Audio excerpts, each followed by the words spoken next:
भारत जिस तरह से हर सेक्टर में अपने आप को चैलेंज देने में लगा हुआ है, वो निश्चित ही उन बड़े प्लेयरों को चिंता का विषय बन सकता है जो अब तक आसानी से एकाधिकार किए हुए थे। ये तो आप जानते हैं कि भारत इलेक्ट्रॉनिक्स को लेकर PLI लॉन्च कर चुका है, जिसके नतीजों ने चीन, ताइवान, यहाँ तक कि दुनिया तक को हैरानी में डाल दिया है, क्योंकि भारत अब उन सेक्टर में भी अपनी पकड़ मजबूत करने में लगा है जिसमें चीन, वियतनाम और मलेशिया अब तक बड़े खिलाड़ी बने बैठे थे। दरअसल यहाँ हम इलेक्ट्रॉनिक्स रिपेयर मार्केट की बात कर रहे हैं, जिसमें ध्यान तो सबने दिया पर प्रवेश करने की हिम्मत कोई नहीं जुटा पाया। लेकिन अब भारत कुछ ऐसे फैसले ले चुका है जो इन एशियाई देशों को भारी पड़ने वाले हैं। दरअसल विकसित देशों में इलेक्ट्रॉनिक सामानों की बढ़ती मांग, डिजिटलाइजेशन में वृद्धि और रिपेयर्स की उच्च लागत के कारण भारत दुनिया के लिए एक रिपेयर कैपिटल बनने की बड़ी क्षमता दिखा चुका है। आपको बता दें कि भारत में इलेक्ट्रॉनिक्स रिपेयर मार्केट 50 लाख से अधिक लोगों को रोजगार सृजित करने में मदद कर सकता है और इसमें प्रतिवर्ष $20 अरब का राजस्व उत्पन्न करने की भी क्षमता है।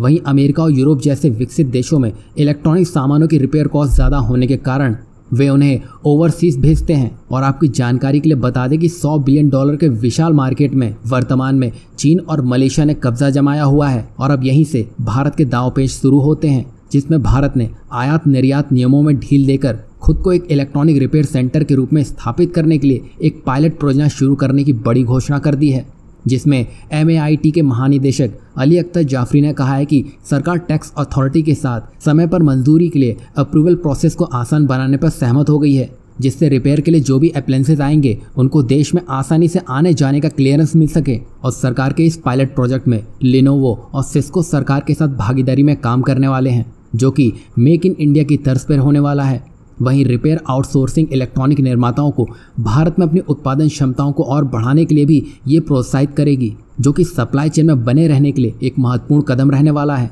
वहीं रिपेयर और रिफर्बिशमेंट को प्रोत्साहित करके प्रोजेक्ट का उद्देश्य मैन्युफैक्चरर्स को आकर्षित करना और भारत में एक अधिक टिकाऊ और आत्मनिर्भर इलेक्ट्रॉनिक इंडस्ट्री स्थापित करना है। कुल मिलाकर भारत के इस इनिशिएटिव से चीन और मलेशिया की लंका लगने वाली है, क्योंकि भारत $100 बिलियन के इस बड़े मार्केट में आगाज को लेकर अपनी पॉलिसीज में बड़े बदलाव के संकेत दे चुका है।